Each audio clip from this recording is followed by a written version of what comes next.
ગીતાજીમાં ભગવાન કૃષ્ણ બીજા અધ્યાયમાં કહે છે, ભાવના અને બોધ જેનામાં નથી એને શાંતિ મળતી નથી. તો આ ભાવના અને બોધ એનો શું ફરક છે?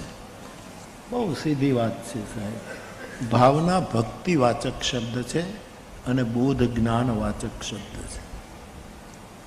જેને બોધ નથી અથવા તો જેના હૃદયમાં ભાવ નથી એને શાંતિ મળવી મુશ્કેલ છે.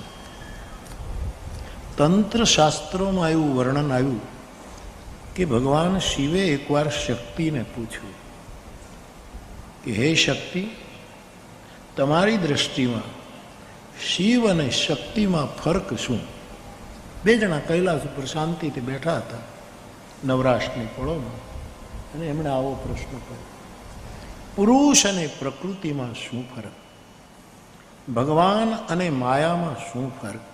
આ તો તંત્રમાં બહુ જવું નહીં, પણ ખાલી તંત્રમાંથી જે ઉપયોગ, તંત્ર એક શાસ્ત્ર છે જરૂર. 2 દિવસથી એક બેન ચિઠ્ઠી લખે છે, એક ભાઈનું નામ લખ્યું છે કે એને તંત્ર વિદ્યા કરી મારા દાદાનું મૃત્યુ કરાવી નાખ્યું છે. વળી એને તંત્ર વિદ્યા કરીને મારી માં ગુજરી ગઈ છે ને હવે એના તંત્ર વિદ્યાના લક્ષ્યમાં મારો ભાઈ છે, મને બચાવવું, મને બચાવ. હું શું બચાવું? સંકટ સે હનુમાન છુડાવે. હનુમાનજીનો આશ્રય કરે. અને નુકસાનકારક આ જગતમાં 3 પ્રકારની પ્રકૃતિ છે, રાક્ષસી, આસુરી, મોહિની, શ્રિતા. આવું ગીતામાં લખ્યું છે. મોઘાશો મોઘાશા મોઘ કર્માણો મોઘ જ્ઞાના વિચેતસા. આ ગીતામાં બોલાયું છે. જેનામાં આસુરી વૃત્તિ છે, જેનામાં રાક્ષસી વૃત્તિ છે અને જેનામાં મોહિની વૃત્તિથી જે આશ્રિત છે એની આશાઓ વ્યર્થ જશે. એના બધા જ કર્મના બધા વ્યર્થ જશે. અને જેની ચિત્તવૃત્તિ ઠીક ને વિચેત સહ જે છે એનું જ્ઞાન નિષ્ફળ જશે. એવું ગીતાએ કહ્યું. મોઘાશા મોઘ કર્માણો મોઘ જ્ઞાના વિચેત સહ રાક્ષસીમ માસુરીમ ચૈવ મોહિનીમ શ્રિતા. તો તંત્રમાં વધારે પડતું આવું છે. એક ભાઈ મને એમ પણ લખ્યું, બાપુ અમે નાથ સંપ્રદાયના છીએ, તમે નાથ ઉપર કંઈક બોલો. મેં નાથ ઉપર આખી કથા શ્રીનાથજીમાં કરી છે. એમાં નાથ પરંપરાનો સ્પર્શ કર્યો છે. મને જેટલું સમજાણું હોય મારું જે ઓલું કોનું એ વાત. બાકી આપ બધું કહો એ બધાના જવાબ મારી પાસે કાંઈ ન હોય. હું એ તમારા જેવો માણસ. હું તમને એક જ સવાલ પૂછું, તમારામાંથી કોઈ જવાબ નહીં આપી શકે. મારા ઉપર શું કામ ઉતરી પીડ્યા છો? એક જ સવાલ જો પૂછું તો આમાંથી કોઈ માયનો લાલેનો જવાબ નહીં આપી શકે. બોલો. પણ મારે તમને પૂછવો નથી, મારે તમને ભોઠા પાડવા નથી, મારે તમને દુઃખી કરવા નથી. હવે 3 દિવસ બાકી છે, મારે તમને હસતા રાખીને અહીંથી જવું છે. એક જ સવાલ છોકરો આટલા વર્ષોથી મારી સાથે બેઠા, તાકાત નથી કોઈ જવાબ આપી દે. નિલેશ જવાબ નહીં આપી શકે, આ છોકરાઓ જવાબ નહીં આપે, આગળના બેઠેલા તો જવાબ આપી જ નહીં શકે, કારણ કે એની પાસે સવાલ જ છે, જવાબ છે જ નહીં. એક જ સવાલ, પછી શું કહેશો તમે? તો પછી રહેવા દો ને યાર. બાપ નવનાથનું ચરિત્ર પણ ગજબ છે. આંગન આંગન અલખ જગાયા ગોરખ આયા જાગો એ જનની ના જાયા ગોરખ આયા ભોર ભયો ભૈરવ સુર ગાયા. રાજેન્દ્ર શુક્લ. ગોરખ આયા, ના કોઈ બારું ના કોઈ મંદર, ચેતમ છંદર આપે તરબો આપ સમંદર. ચેતમ છંદર ગોરખ અને મચ્છંદર નાથની એના નામે તો આપણી સંતવાણીમાં કેટલા ભજન છે. હાલે જ ભારતીબેને એ ગોરખનું જ ગાયું ને આપણે. હા, જોગી મારો કાયાનો ઘડનાર, એવો જોગી વળે તો અમે જીવશું. આહા, કાયાનો મેં કાલે કહેતો હતો, ભારતીબેને પદ ગાયું તો કે ભાઈ કાયાનો ઘડનાર તો પરમાત્મા છે. ચૈતન્ય તો એણે આપ્યું માના ગર્ભમાં, અને પછી માના ગર્ભમાંથી એની એ ગુફામાંથી એક બીજી કાયા નીકળી તો ઘડતર તો પહેલા જ થઈ ગયું, પણ છતાંય આમાં મચ્છંદર અને ગોરખના સંવાદમાં કહ્યું કે મારો જોગી જ મારી કાયાનું ઘડતર કરે. ગુરુ વગર કાયાનું ઘડતર ન થાય. કઈ રીતે? આપણી કાયામાં 5 તત્વો છે: જળ, આકાશ, વાયુ, અગ્નિ, પૃથ્વી.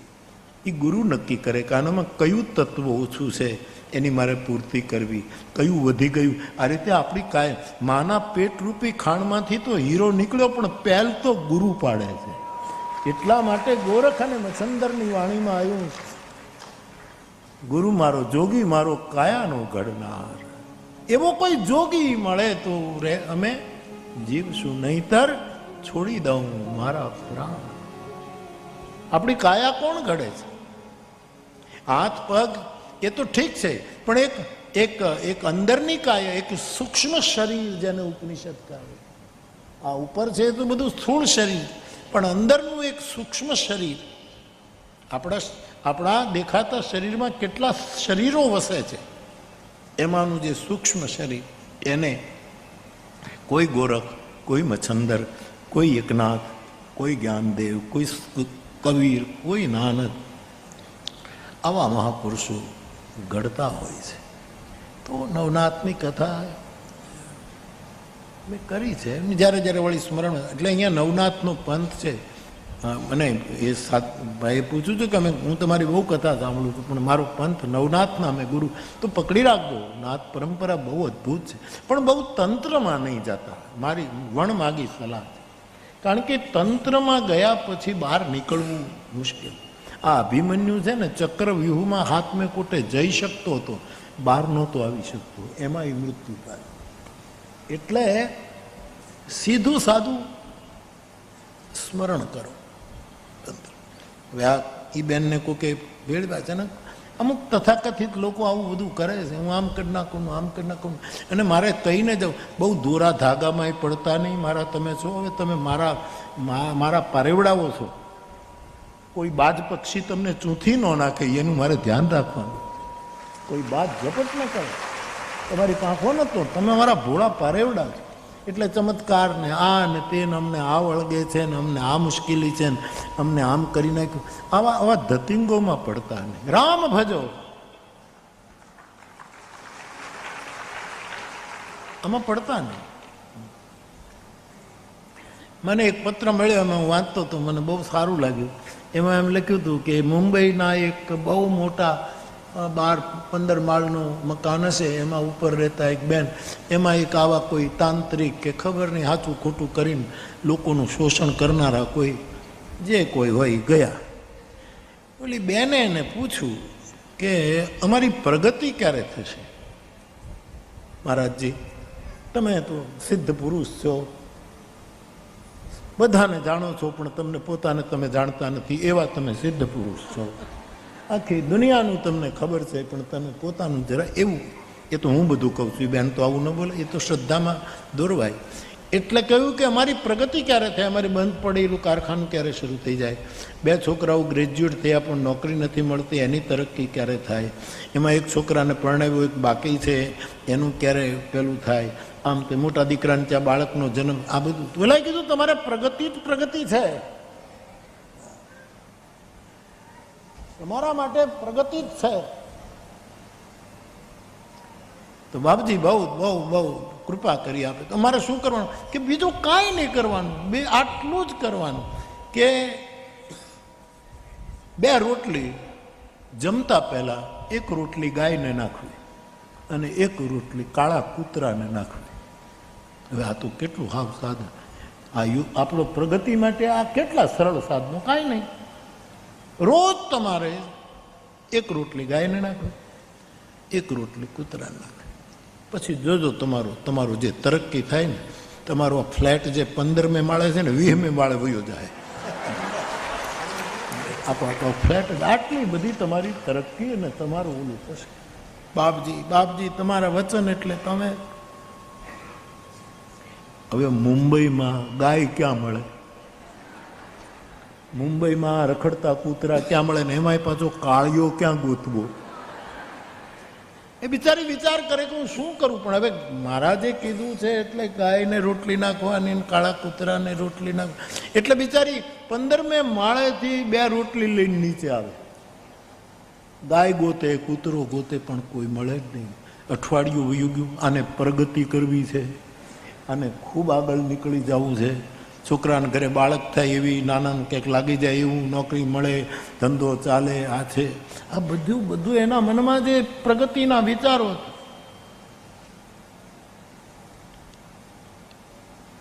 પછી એક દિવસ કીધું કે તમે રોજ નીચે ઉતરો છો 2 રોટલી લઈને, તો તમે શું છે? તો કે મને એક મહાપુરુષે કીધું તરક્કી કરવી હોય તો ગાયને 1 રોટલી નાખો ને કાળા કૂતરાને. તો કે અહીં તો કૂતરા આપણા આમાં તો કોઈ આવતા જ નથી. નેપિયન્સી રોડ ઉપર કૂતરો ક્યાં જ હોય?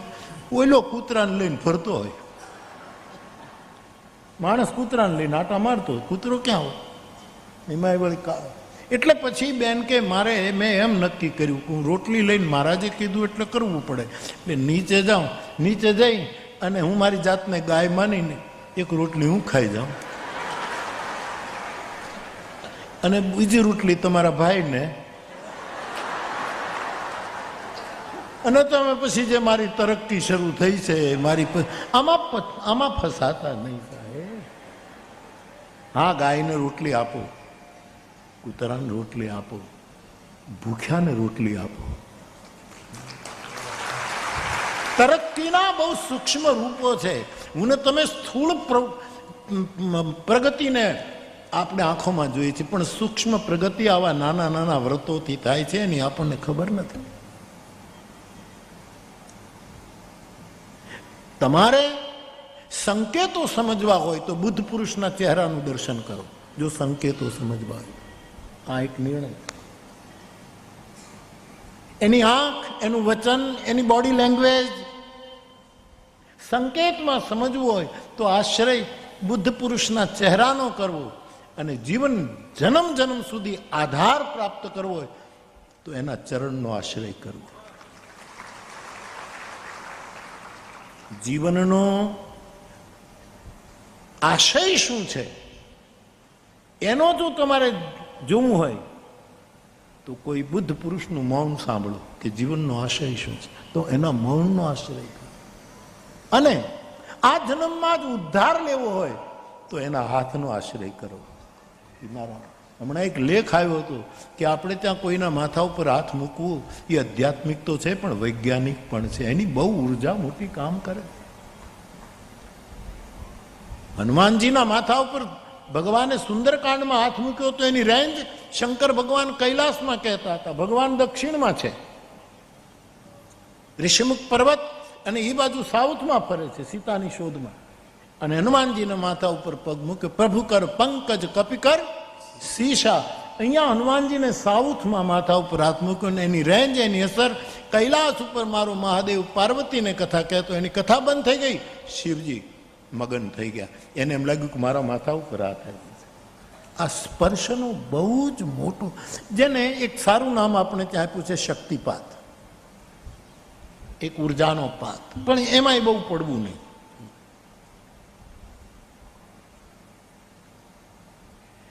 મારે આપને કહેવું છે એટલું સાહેબ કે આશય જાણવો હોય તો પરમાત્માના શ્રી અંગનો, બુદ્ધ પુરુષોના અંગોનો. પણ આ તો જે અધ્યાત્મ જગતના અમુક વસ્તુ છે એ આપને બતાવી રહ્યું છે. મોહમાંથી મુક્ત થવું હોય તો વચન સુનત મન મોહ ગતિ, એની વાણીનો આશ્રય કરો. મોહમાંથી નીકળી જાઓ.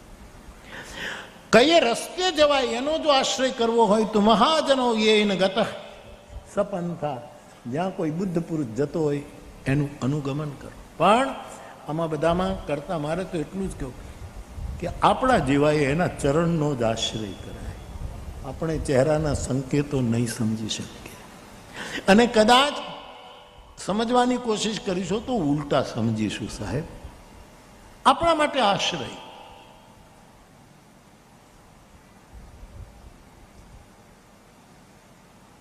વેદમાં પણ ચરણનો જ આશ્રયની વાતે તત્પદમ વિષ્ણુ પદમ કહ્યું.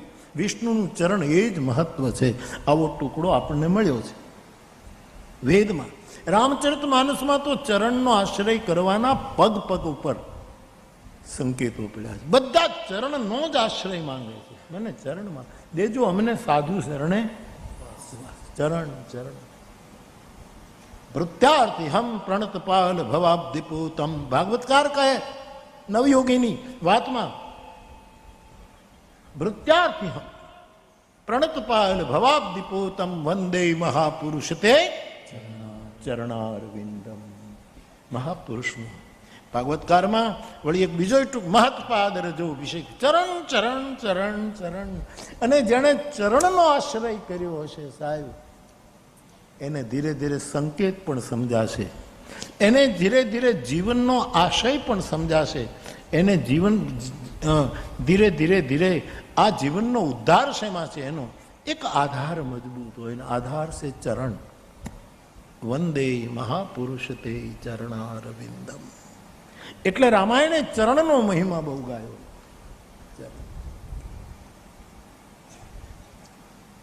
તો એવા ધતિંગોમાં, એવા દોરાધાગોમાં, ખોટા ચમત્કારોમાં નાથ પરંપરા અદ્ભુત છે. તમારા ગુરુનું શરણ સેવજો, એ રાખજો, કથા પણ સાંભળજો, અને તમે સાંભળો જ છો. ઘણા વળી અમને એમ કહે છે મને આ દિવસોમાં કે બાપુ અમે મોક્ષ માર્ગી છીએ, કંઈક મોક્ષ વિશે બોલો.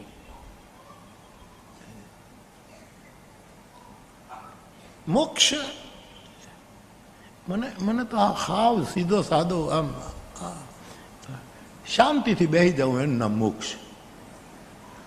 એક એક ઉપદ્રવો બધા બંધ કરી દેવા શાંતિથી. તો મારે આપણે એ કહેવું છે કે તંત્રના પ્રયોગો, હવે આ કથા લઈને બેઠા છીએ એટલે આવું બધું ક્યારેક ક્યારેક અવલોકન કરતા હોય. દાદા આમાંથી એકને સ્પર્શ ન કર્યો ત્રિભુવન દાદા.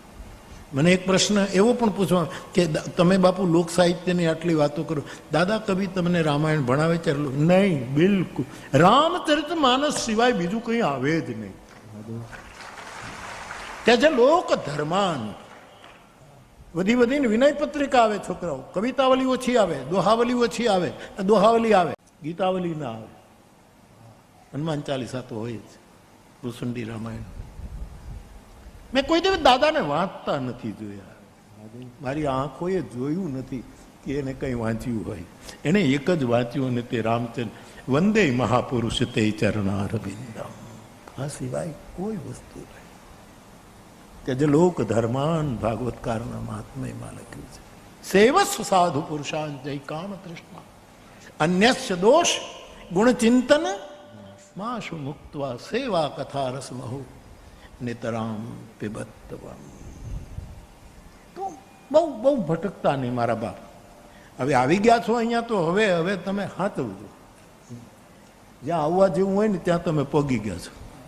હું જ્યાં સુધી પહોંચાડી શકું ત્યાં સુધી તમને પહોંચાડ્યા છે. પણ હવે ખોટી લાલચોમાં, પ્રલોભનમાં, ડરમાં અમે આમ કરી દઈએ તો તમને આમ થઈ જશે ને આમ થશે. હવે ઓલા મહારાજે કીધું એટલે આની કાંઈ ઓલી બેનની પ્રગતિ ન થઈ. પણ ભલે એ ગાયને પોતાની જાતને ગાય માનીને રોટલી ખાઈ ગઈ, ઓલાને શ્વાન દત્તાત્રેયનું વાહન ગણીને રોટલી ખવડાવી, એમાં એની પ્રગતિ થઈ ગઈ છે. તમે ગાય જેવો સ્વભાવ રાખો અને કૂતરા જેવી વફાદારી રાખો ને તો પ્રગતિ જ છે. પ્રગતિ જ છે. કૂતરા જેવું વફાદાર પ્રાણી કોઈ નથી. એને લીધી ઓલા મહારાજ કહી ગયા આમાં કઈ નતું. મહારાજ તો બીમાર પડીને ગુજરી ગયો. એને ખબર મને મળ્યા હતા કે તો ગયો, એક સંવત્સરમાં વયો ગયો, એક વર્ષ. લઘુ જીવન સંબતુ પંચદશા કલ્પાંતન નાશ ગુમાન અસા. એટલે આ ભોળા છો, પારેવડા છો, એટલે મને એમ થાય કે કોઈ ચૂંથી ન નાખે, કોઈ વીખી ન નાખે. તમારી જવાબદારી વધે છે. હું તો આવતે વર્ષે 90% પાછો સોનગઢ આવવાનો જ છું. હું એમ ન કહી શકું કે મામેકમ શરણમ વ્રજ, એ તો કૃષ્ણ કહી શકે. પણ 9 દિવસમાં તમને થોડો ઘણો સત્યનો આભાસ થયો હોય, 9 દિવસમાં થોડો મારી વ્યાસપીઠના પ્રેમનો સ્પર્શ થયો હોય, અને 9 દિવસમાં થોડી તમને કરુણા તમારી આંખમાં ભીનાશ લાવી હોય તો જ્યારે જ્યારે સમય મળે, સગવડ હોય ત્યારે તલગાજરડા આવતા રહેજો.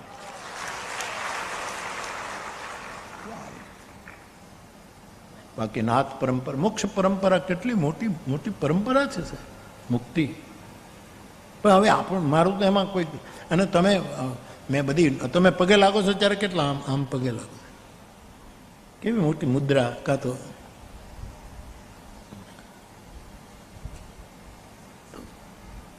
તમારામાં જે પડ્યું છે સત્વ તત્વ એને સાચવી રાખજો.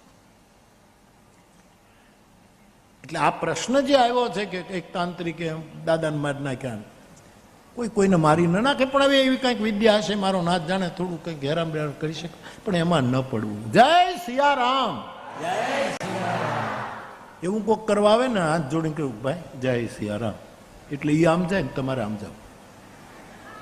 બાકી ગાય ને રોટલી ને કૂતરાને રોટલો નાખ્યા કરો, જે રીતે તમારે નાખવું હોય એમાં પ્રગતિ થઈ ગઈ સાહેબ. તો તંત્ર શાસ્ત્રોમાં એવું લખ્યું છે કે પ્રકૃતિ અને પુરુષમાં શું ભેદ છે, શિવ અને શક્તિમાં શું ભેદ છે, ભગવાન અને માયામાં તુમ માયા, ભગવાન શિવ, માયા અને ભગવાનમાં શું ભેદ છે? આવો શિવ પાર્વતીને પૂછે છે પ્રશ્ન. દેવી તમારી દ્રષ્ટિમાં ભેદ શું? જવાબ આપ્યો છે કે ચિત્તની ચંચળ વૃત્તિ એનું નામ શક્તિ છે, અને ચિત્તની શાંત વૃત્તિ એનું નામ શિવ છે. આટલો આ તંત્રનું સરોવર દોડવા જેવું બહુ નથી, ખાલી તરસ લાગે તો ઉપરથી આછું પાણી પી લો ખોબો કરીને, બાકી બહુ દોડવા નહીં જતો. હા, લોકોને મોહિની શ્રીતા કરવું હોય, તમારે બીજાને વશ કરી લેવા હોય, બીજાના તમારા પ્રભાવમાં ખેંચી લે વાત. આસુરી, રાક્ષસી અને મોહિની, આ 3 પ્રકારની વૃત્તિથી આ જીવ બંધાઈ ગયો છે. આસુરી વૃત્તિ એને કહેવાય કે મારો સ્વાર્થ સધાવવો જોઈએ, બીજાને ગમે તેટલું નુકસાન થાય એની હું ચિંતા ન કરું, એને આસુરી વૃત્તિ કહેવાય. આ રામસુખદાસજીના અર્થો છે, મારા નથી. સાધક સંજીવની ભગવદ્ ગીતા ઉપરનું એમનું ભાસ, એનો આ અર્થ છે. હા, જેનો અર્થ હશે એનું નામ આપી એટલે હું કરજાથી મુક્ત થઈ જાઉં એમાં આપું. આસુરી વૃત્તિ એમણે એવી ગણાવી કે આસુરી વૃત્તિમાં માણસને ક્રોધ આવી જાય, રાક્ષસી વૃત્તિમાં ક્રોધ આવે, અત્યંત ક્રોધ આવે, અને એ ક્રોધને લીધે બીજાની હત્યા કરવા સુધી પહોંચી જાય, એનું નામ આ વૃત્તિ રામસુખદાસજી. અને મોહિની કોઈ કારણ વગર બીજાને ફસાવ્યા કરે, કોઈ કારણ વગર મોહિની વૃત્તિમાંથી. અમે તમારા માટે અનુષ્ઠાન કરીએ છીએ, અમે આમ કરીએ છીએ, અમે ફલાણું. આજે જ કોકે ચિઠ્ઠી લખી જાય કે બાપુ અમે તો અહીંના ક્યારે આગળ બેસીએ, પણ આગળ બેસતા હતા તો અમુક શ્રોતાઓએ એમ કીધું અમે તો અનુષ્ઠાની શ્રોતાઓ છીએ, એટલે અમારી જગ્યાએ તમે હેના અનુષ્ઠાન કરો છો? તમારી જગ્યાએ કોઈને બેહવા ન દેવું એ તમારા અનુષ્ઠાન છે? તો ઓઈલો એના ચરણમાં નહીં બેહવા દે. તમે શેના અનુષ્ઠાનો કરો? મારા ભોળા પારોવડાને દુઃખી શું કામ કરો છો? કયા અનુષ્ઠાન? તમારા અનુષ્ઠાન હું ન જાણતો, એકાબીજાની નિંદા કરવી, એકાબીજાની ઈર્ષા કરવી, એકાબીજાનો દ્વેષ કરવો, આ સિવાય તમારા 3 જ અનુષ્ઠાન છે. અને કેટલા વર્ષથી તમે આ અનુષ્ઠાનો કરો છો? મોઘાશા મોઘ કર્માણુ મોઘ જ્ઞાના વિચેત છે. વિચેત છે જેના ચિત્તની વૃત્તિ ઠીક નથી, અને એ ભટકતી ચંચળ ચિત્ત વૃત્તિને ભવાનીએ કહ્યું મહાદેવ હું એને શક્તિ કહું છું, અને તમે જે શાંત બેઠા છો એને હું શિવ કહું છું. તત્વ તો દોનો એક છે.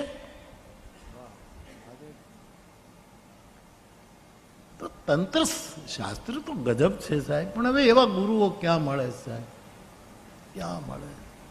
એના કરતા હરિ ભજો. તો મોક્ષ માર્ગ પણ પકડી રાખજો, નાથ પરંપરા પણ પકડી રાખજો, હનુમાનજીને માનો છો એને પકડી રાખજો, રામનવમીએ રામજીની મૂર્તિની તમે પ્રતિષ્ઠા કરવાના છો એને પણ પકડી રાખજો, માતાજી છે માઉલી છે એને પકડી રાખજો, ખાંડાદેવને પકડી, તમારી જે આસ્થા હોય એને પણ ખોટા ચમત્કારોમાં નહીં પડતા મારા બાપ. ગાયને રોટલી નાખજો,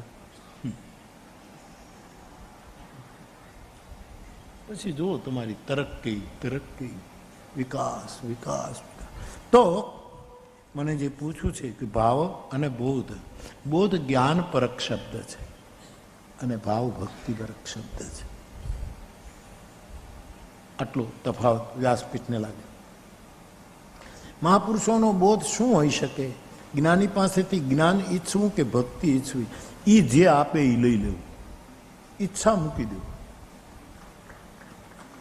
એ આપણું પાત્ર જોશે કે આને ભજનની જરૂર છે તો ભજન આપશે, એને એમ લાગશે કે આને બોધની જરૂર, બોધ એને નક્કી કરવા દો ને. આપણામાં કઈ બીમારી છે ને કઈ દવા આપણને એ ડોક્ટર નક્કી કરે, આપણે ન કરાય કે મને આ જ દવા આપો. એ તમારી નાડ પકડે, નિદાન કરે, પછી કહે કે તમારે આની જરૂર છે. ઈચ્છા, આ ઈચ્છા જ મોટો રોગ છે સાહેબ. મૂકો ઈચ્છા. મારો ગુરુ જે આપે એ મારે લેવા. જ્ઞાન, ભક્તિ, વૈરાગ, સંસાર આપે તો સંસાર લઈ લઉં, લે જીવન જીવું. આ ઈચ્છા ન કરવી, અનીહ રહેવું, એ સજ્જનનું લક્ષણ બતાવ્યું છે, અનીહ. તો આપે એક પ્રશ્ન પૂછો એની વાત.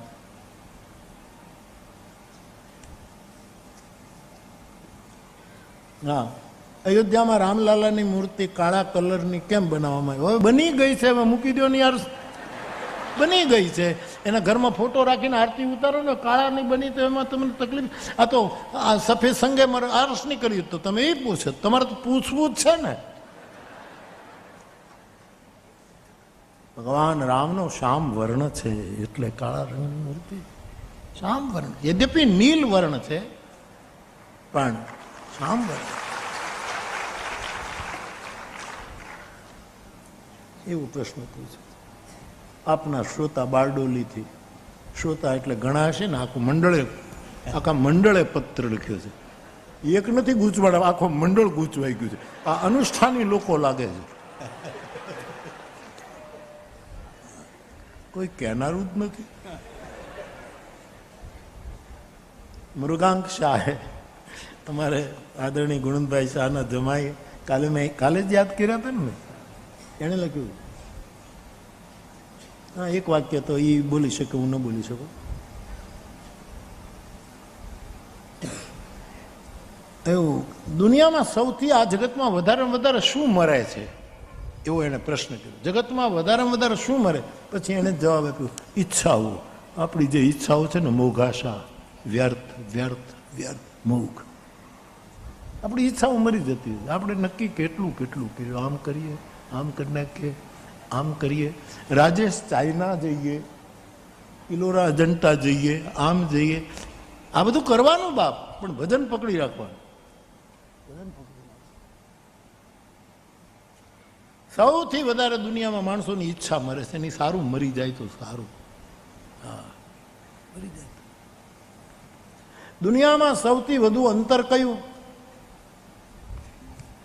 ડિસ્ટન્સ, કે અમદાવાદથી મુંબઈ, મુંબઈથી ગોવા, કે મુંબઈથી અમેરિકા, અમેરિકાથી આમ, બધા મોટું ડિસ્ટન્સ, મોટું અંતર કયું? કોઈ જવાબ આપશો કે મૃગાંકનો જવાબ લઉં? વધારે અંતર કયું? અહીંથી ધરમપુર તો કેટલા, 25 કિલોમીટર. અહીંથી નંદીગ્રામ તો 20-25 કિલોમીટર. અહીંથી બારડોલી ખબર નહીં કેટલા કિલોમીટર. વલસાડ 1.5 કલાક. પણ આ દુનિયામાં વધારે અંતર કયું? મયંક, ઓ મયંક,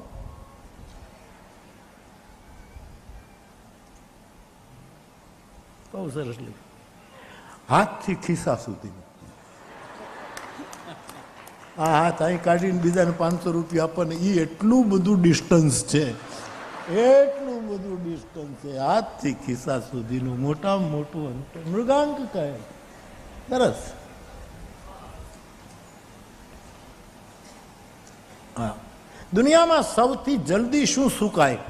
લીમડો, પીપળો, આંબો, ધરો, દુર્વા, અંકુર, નાળિયેરી, તાળી. જલ્દીમાં જલ્દી શું સુકાઈ જાય? દુનિયામાં મૃગાંકભાઈ લગે છે માણસના આંસુડા સુકાઈ જાય. એ તો કોઈ વ્રજાંગના હોય એના સુકાતા નથી. નિષદિન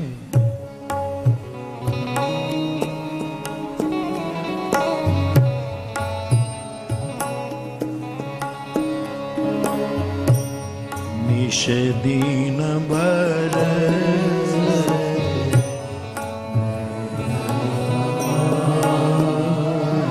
વ્રજાંગના વૃંદાવનની ગોપીઓ કહે છે અમારે કોઈ ઋતુ જ આવતી નથી, વર્ષા ઋતુ જ હોય છે.